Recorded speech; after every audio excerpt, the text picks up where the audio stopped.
Program makan bergizi gratis kini menjangkau wilayah perbatasan Indonesia dengan Timor Leste melalui pembangunan dua sentra pelayanan pemenuhan gizi di PLBN Wini dan Motamasin, Nusa Tenggara Timur, yang tidak hanya meningkatkan akses gizi bagi masyarakat, terutama anak-anak, tetapi juga mendorong ekonomi lokal dengan melibatkan petani, nelayan, dan UMKM, serta memperkuat peran kawasan perbatasan sebagai pusat pelayanan dan kesejahteraan. Pemirsa, prioritas pemerataan pembangunan nasional terus dioptimalkan pemerintah. Salah satunya pemerintah akan mempercepat realisasi program 3 juta rumah dengan upaya membangun 10 kota baru. Pemerintahan Presiden Prabowo Subianto akan membangun 10 kota baru sebagai strategi utama untuk mengejar target ambisius program 3 juta rumah, di mana percepatan realisasi program 3 juta rumah dengan fokus di wilayah dengan kebutuhan hunian tinggi yang didukung koordinasi lintas kementerian. Menteri Perumahan dan Kawasan Permukiman Marwara Sirait mengungkapkan, pembangunan 10 kota baru tersebut menyasar wilayah dengan kebutuhan hunian tinggi guna menekan backlog perumahan nasional. Rencana pembangunan 10 kota baru tersebut diperkuat melalui koordinasi intensif bersama Kementerian Agraria dan Tata Ruang, Badan Pertanahan Nasional untuk mengamankan ketersediaan lahan. Menteri Ara menjelaskan bahwa data lokasi potensial khususnya di wilayah Jawa Timur telah dikantongi pemerintah untuk segera ditindaklanjuti secara teknis. Untuk mempercepat upaya tersebut, pemerintah akan membentuk tim bersama lintas kementerian dan lembaga guna melakukan survei lapangan secara mendalam di lokasi-lokasi calon kota baru tersebut. Langkah ini diambil guna memastikan masyarakat berpenghasilan rendah atau MBR mendapatkan akses hunian layak di tengah keterbatasan lahan perkotaan yang semakin akut. Berdasarkan laporan Kepala BP BUMN Doni Oskaria, menyatakan bahwa pihaknya tengah melakukan pemetaan aset milik perusahaan pelat merah yang belum teroptimalisasi untuk kemudian diserahkan kepada Kementerian Perumahan dan Kawasan Permukiman. Dari Jakarta, IDX Channel. Ya, Kementerian SDM terus menjamin pasokan energi nasional di tengah ketidakpastian geopolitik global. Salah satunya rencana realisasi impor minyak mentah atau crude dari Rusia yang akan terrealisasikan dalam waktu dekat. Menteri Energi dan Sumber Daya Mineral Bahlil Lahadalia memastikan pembelian minyak mentah dari Rusia siap dikirim dalam waktu dekat, khususnya dalam 1 bulan ini. Bahlil mengungkapkan kontrak pembelian BBM dengan Rusia akan dilakukan dalam jangka panjang sehingga dipastikan kebutuhan BBM dalam negeri cukup. Tambahan pasokan minyak dari Rusia ini akan memperkuat stok cadangan BBM di dalam negeri. Terlebih diversifikasi ini diambil pemerintah untuk mengurangi ketergantungan pada satu negara tertentu.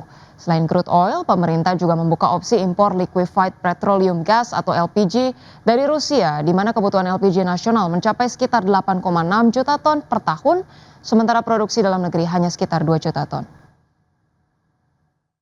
Insya Allah Rusia sekarang kalau untuk LPG dalam taraf finalisasi.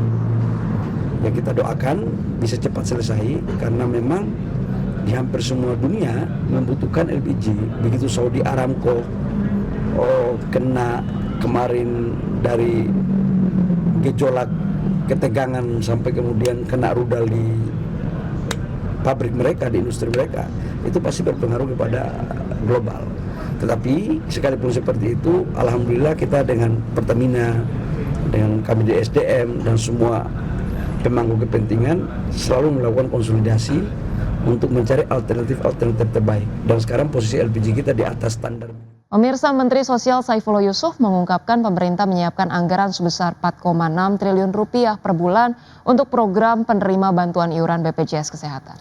Ya, Gus Ipul mengungkapkan anggaran tersebut digunakan untuk program PBI BPJS Kesehatan yang memiliki jumlah peserta sebanyak 96,8 juta jiwa. Seperti diketahui, PBI BPJS Kesehatan adalah sebuah program bantuan dari pemerintah kepada masyarakat yang tidak mampu berupa jaminan kesehatan nasional agar masyarakat tidak perlu mengeluarkan biaya berobat. Gus Ipul menyampaikan hanya masyarakat yang masuk kategori desil 1 sampai desil 5 saja yang berhak menjadi peserta PBI BPJS Kesehatan. Setiap bulan yang disetor oleh Kementerian Kesehatan ke BPJS 4 triliun lebih per bulannya. Dan selama setahun 48 triliun lebih.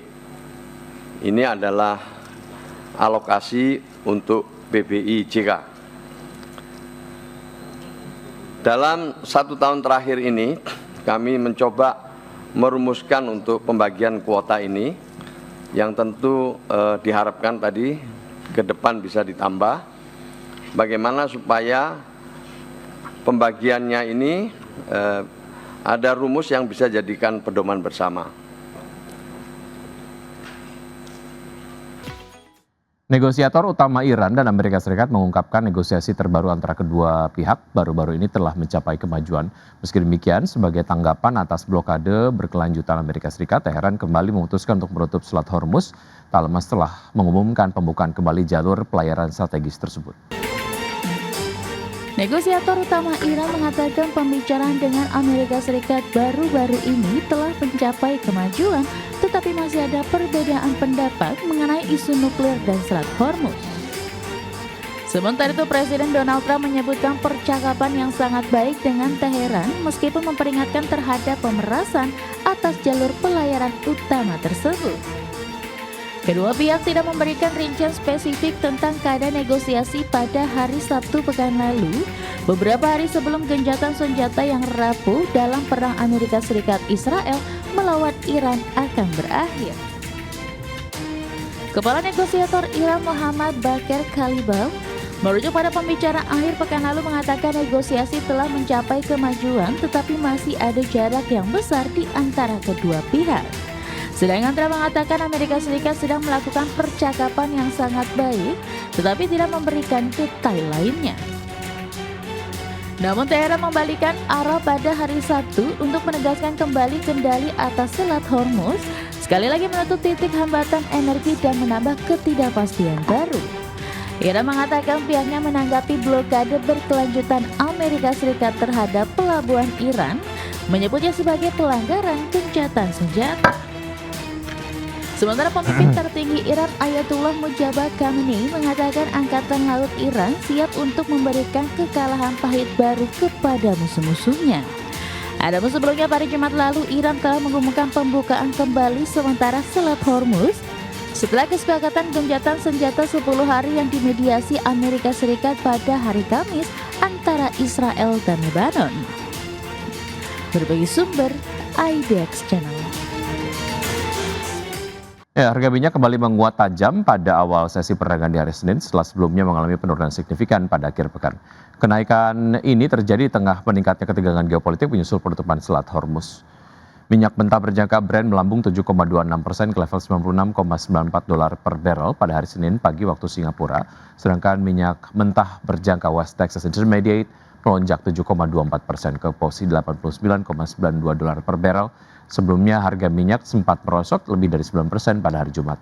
Namun situasi berbalik ketika Amerika Serikat dan Iran saling menuduh telah melanggar kesepakatan gencatan senjata dengan melakukan serangan terhadap kapal-kapal di kawasan tersebut.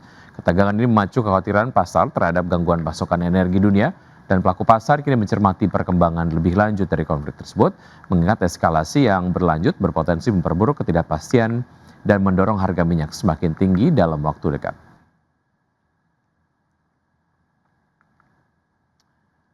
Ya, selanjutnya dari bursa global, pemirsa indeks acuan Wall Street, yakni S&P 500 dan juga indeks Nasdaq, yang masing-masing mencatat penutupan rekor ketiga berturut-turut pada perdagangan di hari Jumat. Sementara Dow Jones Industrial Average yang membukukan penutupan tertinggi sejak akhir Februari, karena investor menyambut keputusan Iran membuka Selat Hormuz dan optimisme terhadap kemungkinan kesepakatan dengan Amerika Serikat untuk mengakhiri perang.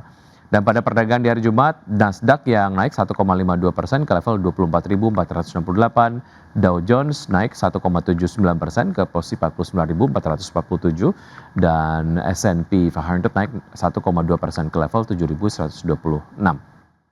Dari bursa Eropa, Stoxx 600 melonjak lebih dari 1% dan mencatat kenaikan mingguan keempat berturut-turut pada hari Jumat. Kenaikan terjadi setelah Iran mengumumkan pembukaan Selat Hormuz, dan Stoxx 600 ditutup naik 1,56% ke posisi 626,58. DAX Jerman naik 2,27% ke posisi 24.702 dan FTSE 100 Inggris menguat 0,73% ke level 10.667.